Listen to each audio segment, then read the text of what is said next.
Hello friends, welcome back to my channel. हाजिर हूँ एक और न्यू इंटरेस्टिंग सीरीज के साथ जो कि कॉस्ट्यूम ड्रामा है। एंशिएंट एरा की दो सिटीज जिनकी सालों साल तो आपस में दुश्मनी रही, पर गलती से हमारे छोटे मियाँ ली जुआन मिंग अपने दुश्मन की बेटी यी जुनेन से प्यार कर बैठे। अब देखा जाएगा कि जीत प्यार की होती है या फिर दुश्मनी की। तो चलो फिर हमारे फर्स्ट एपिसोड की एक्सप्लेनेशन को स्टार्ट करें। मुक्जी सिटी का लॉर्ड यी टोंग, जिसकी 40 साल तक तो कोई औलाद नहीं थी और अब फाइनली उसके घर भी बेबी आने वाला है, क्योंकि ये बेबी उसके पूरे सल्तनत का वारिस होगा, इसलिए वो चाहता है कि ये बेबी हर हाल में एक लड़का ही हो। दूसरी तरफ उसकी वाइफ डिलीवरी के टाइम पर काफी ज्यादा वीक हो चुकी थी और ऐसा लगता है कि माँ और बच्चा दोनों ही नहीं बच पाएंगे। इस वक्त तो महल पर गम का साया मंडला रहा था, लेकिन यी टोंग को पूरी की पूरी उम्मीद थी कि उसकी वाइफ और उसका बच्चा दोनों ही बच जाएंगे। तभी सिस्टर सोए ने आकर बताया कि मैडम बहुत ज्यादा वीक हो चुकी है, मुझे तो नहीं लगता कि वो बच पाएंगी, हमें कुछ न कुछ तो करना ही पड़ेगा। इस पर लॉर्ड यी टैंग को एक आइडिया आया कि ड्रम की बीट से हमेशा मेरी वाइफ एक्टिव हो जाती है, तो शायद ये वाला आइडिया काम कर जाए। ऑर्डर कर दिया कि मुक्जी सिटी में इस वक्त सिर्फ ड्रम की आवाज ही गूंजनी चाहिए। उसके सिपाही ने उसका ये ऑर्डर सब तक पहुंचा दिया और थोड़ी ही देर में पूरी मुक्जी सिटी ड्रम की आवाज से गूंजने लगी। दूसरी तरफ हमें यू सिटी का सीन दिखाया गया, जो कि मुक्जी सिटी के सालों साल के दुश्मन थे। सिपाही ने आकर रिपोर्ट किया कि पूरी मुक्जी सिटी में ड्रम की आवाजें गूंज रही है और ऐसा लगता है कि वो लोग हम पर अटैक करने वाले हैं। ये बात सुनकर तो यहाँ के लॉर्ड भी काफी ज्यादा गुस्सा हो गए कि उनकी ये हिम्मत कि हम पर रात के अंधेरे में हमला करे, अपनी पूरी की पूरी फौज तैयार कर दो, हम भी इस अटैक में उन लोगों को सरप्राइज देकर उनका पूरा पूरा मुकाबला करेंगे। जबकि यहाँ अभी भी मुसीबत टली नहीं और स्टिल ड्रम की आवाजें बजती रही।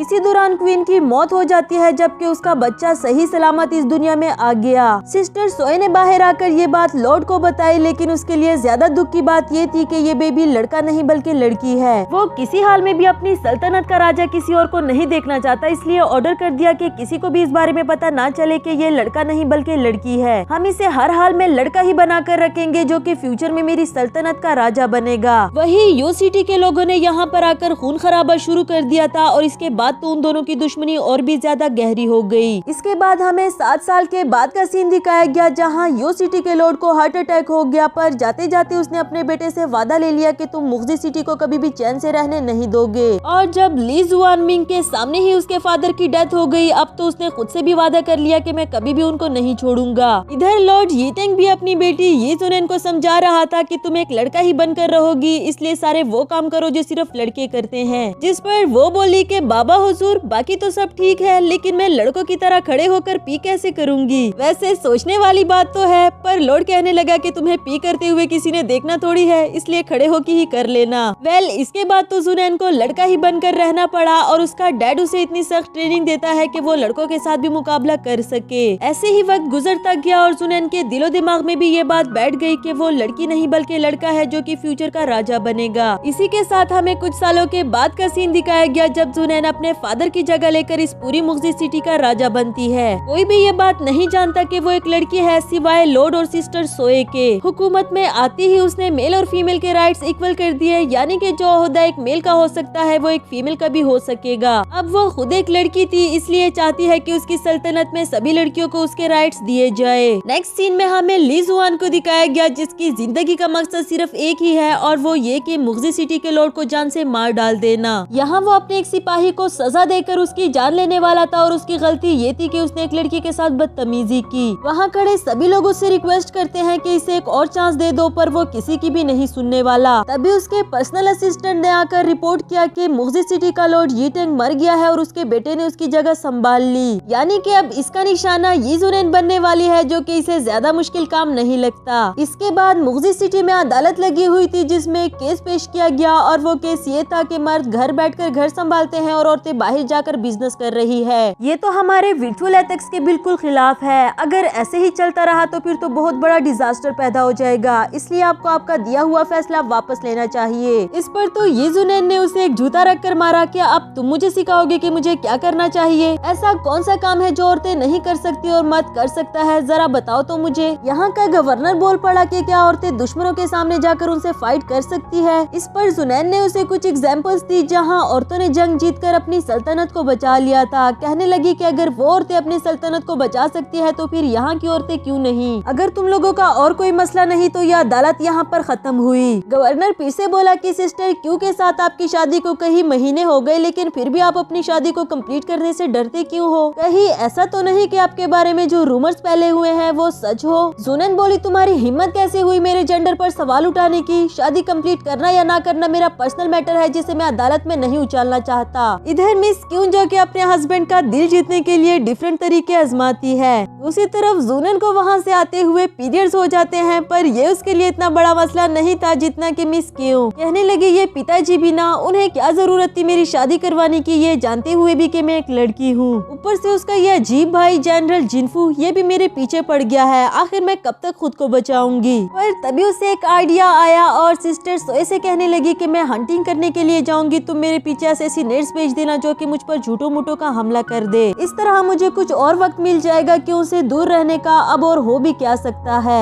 इसके बाद जब वो अपने रूम में आती है पैड लेने के लिए, तो वहाँ मिस क्यून पहले से ही उसके इंतजार में बैठी हुई थी। ये भी उसको यहाँ अचानक से देखकर हैरान हो गई, कहने लगी कि तुम यहाँ, ये पैड ये मैंने स्पेशली तुम्हारे लिए प्रिपेयर करवाया था, तुम इसे रखो, मुझे कुछ जरूरी काम है, हम बाद में मिलेंगे। पर इतनी आसानी से क्यों उसको जाने देने वाली कहाँ थी? कहने लगी, हम दोनों ऑफिशियली एक कपल है, तो हम अपनी शादी को कंप्लीट क्यों नहीं कर सकते? आज मैं तुम्हें इतनी आसानी से जाने नहीं दूंगी। उसके सामने अपने कपड़े उतारने लगी और बेचारी जुनैन ने उसको वापस पहना दिए, कहने लगी फौरन से वापस पहनो वरना तो तुम्हें ठंड लग जाएगी। ऐसा लगता नहीं कि आज आसानी से वो अपनी जान छुड़ा पाएगी, या तो आर या फिर पार होगा। खुद को उससे बचाने के चक्कर में क्या उसके ऊपर गिर जाती है और तभी उसके हाथ पर ब्लड लग गया, जिस पर जुनैन ने बहाना कर दिया कि मुझे चोट लग गई थी। और वो तो अभी भी बाज नहीं आई, जुनैन को किस करने ही लगी थी कि उसने इसको थप्पड़ मार दिया और फिर बात को टालने के लिए कहने लगी कि मैं हंटिंग करने के लिए जा रहा हूँ, क्यों ना तुम भी मेरे साथ चलो। नेक्स्ट सीन में ली जुआन को दिखाया गया जो कि अपने असिस्टेंट फनिये के साथ टाइम पास करने के लिए बाहर आया हुआ था। उसे बताता है कि मुझसे वेट नहीं हो रहा कि मैं कब जुनैन को अपने हाथों से खत्म करूंगा, जिस पर वो इसे सब्र करने के लिए कह रहा था कि वो एक पूरी सिटी का राजा है, तो इतना आसान भी नहीं उसको खत्म करना, इसलिए हमें अक्लमंदी से काम लेना होगा। वो भी ये सब कुछ बता ही रहा था कि जुआन उसकी सुने बगैर वहाँ से चला गया।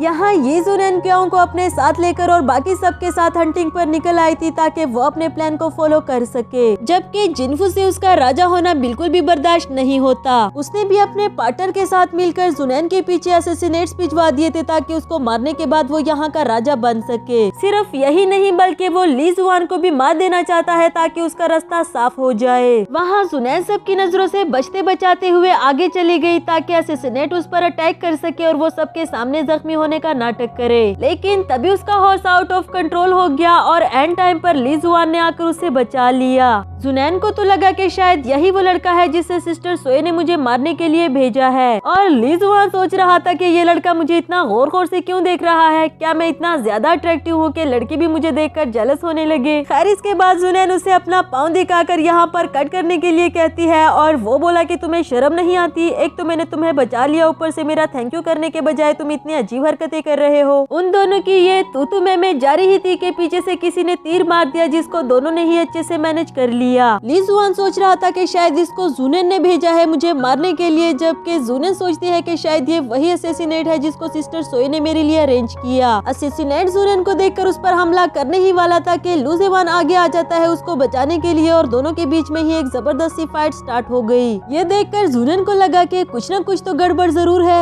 ये दो असैसिनेट कहाँ से आ गए। खैर उसे लगा कि क्या पता सिस्टर सोए ने दो असैसिनेट अरेंज कर दिए हो। कहने लगी कि आपस में फाइट करना छोड़ दो और आकर मुझ पर अटैक करो। ली जुआन को तो उसकी ये हरकतें देखकर बहुत ही बेशरम लड़का लगा, लेकिन इसके साथ फाइट करने में मसरूफ रहा। तभी वो पहाड़ी से गिरने ही वाला था कि जुनैन ने उसका हाथ पकड़कर बचा लिया, उसे उसका बदला लुटाने के लिए। लेकिन आखिर वो एक लड़की है, कितनी ही देर तक उसका हाथ पकड़कर रख सकती थी। ऊपर से असैसिनेट भी पहुंच आया उसको मारने के लिए। उसको बचाते बचाते जुनैन खुद भी उसी के साथ नीचे गिर गई। नेक्स्ट सीन में जिनफू का मेंशन दिखाया गया, जिसे ये पता लगने के बाद कि जुनैन मिसिंग है अपने पार्टनर पर चिल्लाते हुए कहने लगा कि ये बात किसी को भी पता लगनी नहीं चाहिए। सबके बीच में ये बात फैला दो कि लॉर्ड जुनैन की तबीयत ठीक नहीं, इसलिए वो अपने मेंशन में आराम कर रहा है। दूसरी तरफ यहाँ ये दोनों सही सलामत दरख्त पर लटके हुए थे। जुनैन कहती है कि प्लीज कहीं भी पकड़ लो, लेकिन मेरी पैंट मत पकड़ो वरना मैं भी तुम्हारे साथ नीचे गिर जाऊंगा। और वो बोला कि अगर मैं तुम्हारी पैंट ना पकड़ूं तो क्या पकड़ूं, फिर सब्र करो जरा मुझे ऊपर आने दो। ऊपर आने के चक्कर में उसका हाथ जुनैन के चेस्ट पर लग गया, जो कि उसे काफी गर्लिश लगा। इसके बाद तो जुनैन ने भी उसको थप्पड़ मार दिया और इसी के साथ दोनों नीचे गिर गए। जुनैन के सर पर चोट लगने की वजह से वो बेहोश हो जाती है और ली जुआन उसको देखकर सोच रहा था तो ये एक लड़की है इसीलिए तो इतना अजीब बिहेव कर रही थी। इसके बाद वो जुनन को अपने साथ लेकर जाता है और डॉक्टर को बताया कि इस लड़की को मुझे बचाते बचाते चोट लगी इसलिए इसकी जान बचाना बहुत जरूरी है। यहाँ हमें 3 सिपाही दिखाए गए जो पिछले 5 साल से यू सिटी में रह रहे हैं सिर्फ और सिर्फ ली जुआन को मारने के लिए। पर अफसोस की बात तो ये है कि पिछले 5 साल में एक बार भी अपनी कोशिश में कामयाब नहीं हो सके। नेक्स्ट सीन में मिस केओ को दिखाया गया जो कि जुनन के बारे में जानने के बाद उसे ढूंढने के लिए निकली थी, पर यहाँ उसे यू सिटी के सिपाहियों ने पकड़ लिया। एक तो इन लोगों ने बाउंड्रीज पार की, ऊपर से जब उन लोगों को ये पता चला कि ये सभी लोग मुगजी सिटी से है तो इनको अपने साथ कैद करके ले गए। इसके बाद हमें दिखाया गया कि वो 3 फनी से किलर्स जो कि ली जुआन को मारना चाहते हैं आखिरकार उसके कमरे तक पहुंच जाए। बेड पर लेटे हुए जिसे वो लोग ली जुआन समझ रहे थे वो ली जुआन नहीं बल्कि जुनन थी, पर ये लोग तो बिना कंफर्म किए उसे मारने लगते हैं। और गाइस इसी के साथ हमारा फर्स्ट एपिसोड खत्म। Hello friends, welcome back to my channel. बढ़ते हैं इस सीरीज के सेकंड एपिसोड की तरफ। एपिसोड के स्टार्ट में हमें एक नए कैरेक्टर मिस किंग यान को दिखाया गया जो कि ली जुआन पर अपने दौरे डालना चाहती है, पर अफसोस वो इसे भाव नहीं दे रहा। अपनी मॉम से बातें करते हुए कहती है कि लॉर्ड ये जुआन उस लड़की को अपने बेडरूम तक कैसे ले आया? तुम तो उसकी वेट नर्स हो ना, उसे अपने हाथों में पाला पोसा, क्या तुम मेरे लिए कुछ भी नहीं कर सकती हो? उसकी मॉम सोचती है कि वॉशरूम में भी मुझे सुकून का सांस लेने नहीं दे रही। हाँ ली जुआन तुम्हारा ही है। तुम्हारे बाप के मरने के बाद मैंने तुम्हें कितने मुश्किल से पाला पोसा, कभी तो खुद पर भी जिम्मेदारी ले लिया करो।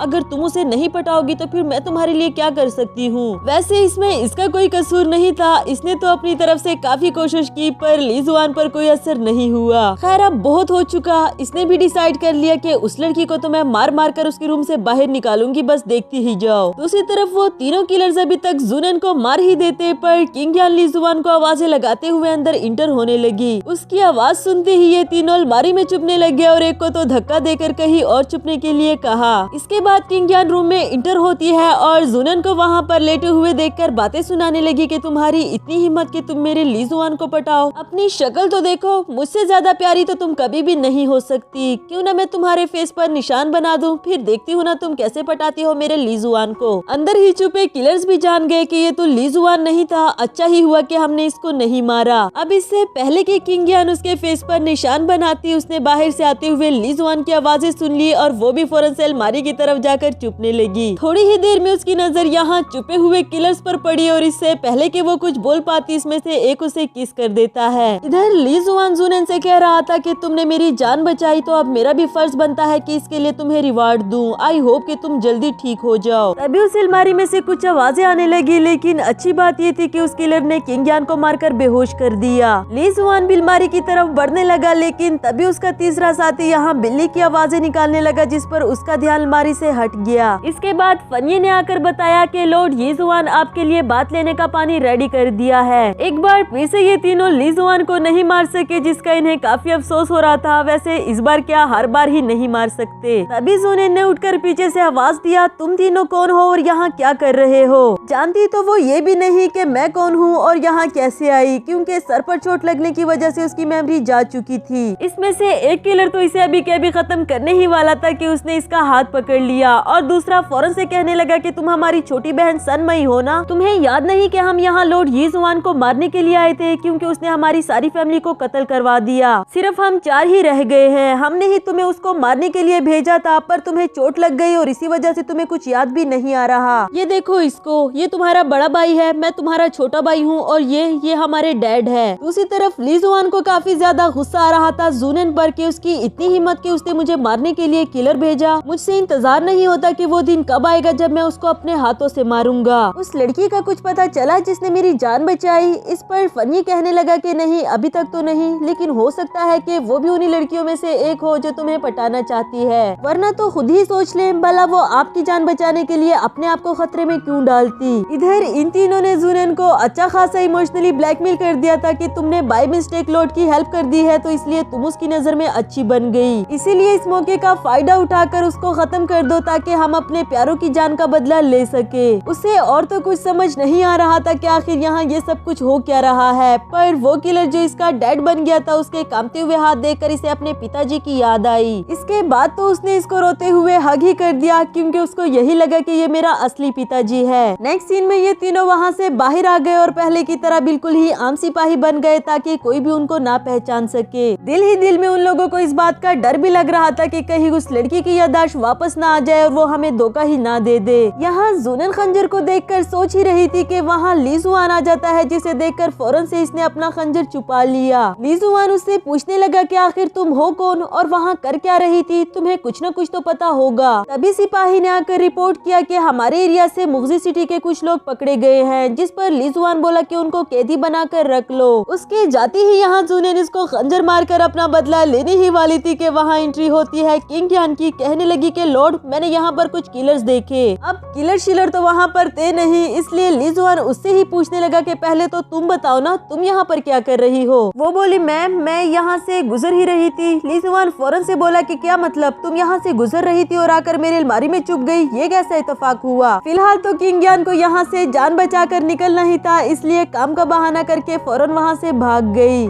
इधर जूनन उसको मारने की एक बार फिर से कोशिश करती है, लेकिन इस बार भी उसकी कोशिश नाकाम हो गई। फिर इन दोनों को ऐसे बाहों में बाहर डाले हुए फनी ने देख लिया और उसको देखते ही फौरन से ली जुआन ने इसको धक्का देकर साइड पर कर दिया। कहने लगा फौरन से वापस आओ और बताओ तुम मुझे क्या कहना चाह रहे थे, जिस पर फनी ने उसे एक सीक्रेट मैसेज दिखाया जो कि मुगजी सिटी से ही आया हुआ था, जिसमें लिखा हुआ था कि लॉर्ड जूनन की तबीयत खराब है, इसलिए वो कुछ दिनों के लिए कोर्ट में नहीं आ सकेगा। ली जुआन बोला कि देर से या फिर जल्दी ये जूनन को तो मेरे हाथों ही मरना होगा। खैर तुम किसी से कहकर स्टडी रूम को साफ करवा दो क्योंकि मैं आज रात के लिए वही सोऊंगा और ये लड़की इंजर्ड है, इसलिए इसे मेरे रूम में ही आराम करने दो। फनी के जाने के बाद ली जुआन उस लड़की से उसका नाम पूछता है, जिस पर वो सोचने के बाद बोली कि मेरा नाम सनमई है और ये कहने लगा कि यकीनन तुम्हारी हरकतों की तरह तुम्हारा नाम भी अजीब है। नेक्स्ट सीन में उसी किलर जॉन को दिखाया गया जो यहाँ पर तलाश करने के लिए आया है कि लॉर्ड जूनन जिंदा बच गया है या फिर मारा गया। इसके बाद किंग यान की मॉम को दिखाया गया जो उन सब पर भड़क रही थी कि तुम लोग एक लड़की को रूम से बाहर नहीं निकाल सके, क्या तुम लोगों में सिर्फ इतनी ही हिम्मत थी, गए तो ऐसे थे जैसे पता नहीं कौन सा बड़ा तीर मारने वाले हो। वॉशरूम से निकलते हुए किंग यान भी कहने लगी कि माँ जी तुम फिक्र ही नहीं करो, अगर उस लड़की ने ली जुआन की तरफ आंख उठाकर भी देखा तो इसका मतलब कि वो अपनी मौत को खुद ही दावत देगी। आफ्टर दैट वो चारों मिलकर जाती है जूनन को सबक सिखाने के लिए, जबकि वो तो यहाँ ऐसे लेटी हुई थी जैसे उसका अपना कमरा हो।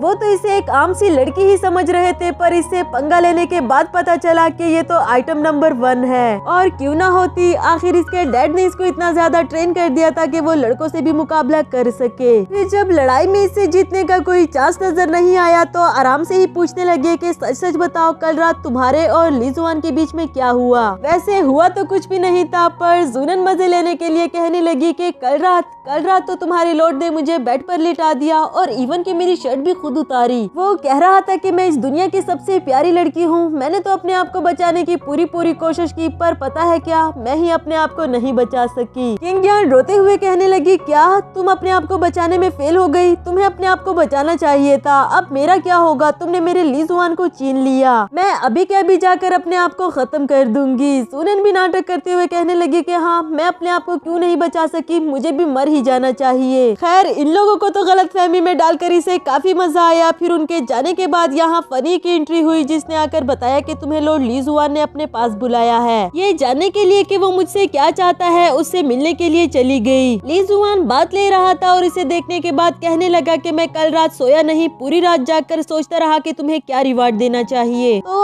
आखिरकार मैं इस नतीजे पर पहुंचा हूं कि तुम मेरे साथ रहना और बात लेते हुए मेरा बैक रब करना। जूनन बोली क्या यह है तुम्हारा रिवार्ड, जिस पर वो कहने लगा कि क्या तुम्हें इससे ज्यादा चाहिए, मैं जानता हूँ कि तुम दिल ही दिल में इस पर भी खुश होगी। अब वहाँ खड़ी मुझे देख क्या रही हो, जल्दी से आकर मेरा बैक रब करो। जूनन को भी उसकी बात मानने की एक्टिंग करनी पड़ी। इसके बाद उसका बैक रब करते हुए ली जुआन उसे काफी सता रहा था, कभी एक साइड रब करने के लिए कहता है तो कभी दूसरा, और कभी तो कहने लगा कि क्या तुम्हारे हाथों में जान नहीं, जरा जोर से करो। इसी दौरान जूनन को भी अपने नकली भाइयों की हुई बात याद आई और वो सोचने लगी कि क्यों ना इसको यहीं पर खत्म करके अपना बदला ले लूं। फिर वो ऐसा करने ही लगी थी कि ली जुआन उसके उसका हाथ पकड़कर टब में गिरा देता है, कहने लगा कि तुम मेरे साथ फ्लर्ट कर रही हो। इसी दौरान जूनियन का लॉकेट जो कि उसे उसके डैड ने दिया था वो भी पानी में गिर गया। लेकिन जिस तरह वो पानी में डूबने का नाटक कर रही थी, ली जुआन उसका हाथ पकड़कर उसे उठा देता है। कुछ तो जूनियन की बदतमीजियां भी बढ़ती जा रही थी और वो भी कहने लगा कि मैं तुम जैसी लड़कियों को चांस नहीं दे सकता अपने पास आने का, जिस पर ये कहने लगी कि तुम पागल वागल तो नहीं हो गए, तुम्हें ऐसा क्यों लगता है कि तुम पूरी दुनिया के हैंडसम इंसान हो जिससे हर लड़की फ्लर्ट करना चाहती है। अगर तुम इस दुनिया के आखिरी मर्द भी हुए तो मैं तब भी तुम पर नहीं थूकना चाहूंगी और तुम्हें लगा कि मैं तुम्हारे साथ फ्लर्ट करने वाली थी। वेल, गुस्से में उसने कुछ ज्यादा ही बातें कर दी थी और ली जुआन कहने लगा कि बदतमीज गुस्ताख, तुम्हारी इतनी हिम्मत। फनी को ऑर्डर दे दिया कि फौरन से इसको शेनहोंग डिपार्टमेंट में ले जाओ, आज के बाद इसकी हैसियत एक गुलाम से बढ़कर और कुछ नहीं होगी। नेक्स्ट सीन में किंग यान और उसकी माँ क्वीन के पास आई होती है, बताती है कि उस बदतमीज लड़की को सजा मिलनी चाहिए, उसने जो कुछ हमारे साथ किया। पर वो बोली कि उस लड़की ने मेरे बेटे ली जुआन की जान बचाई, इसलिए हम उसे सजा नहीं दे सकते वरना तो बुरा इंप्रेशन पड़ेगा। ये बातें अभी चल ही रही थी कि वहाँ एक मेड ने आकर रिपोर्ट किया कि मुगजी सिटी के कुछ लोग पकड़े गए हैं और वो लड़की जिसने लॉर्ड की जान बचाई थी, लॉर्ड ने उसको भी शेनहोंग डिपार्टमेंट में भिजवा दिया।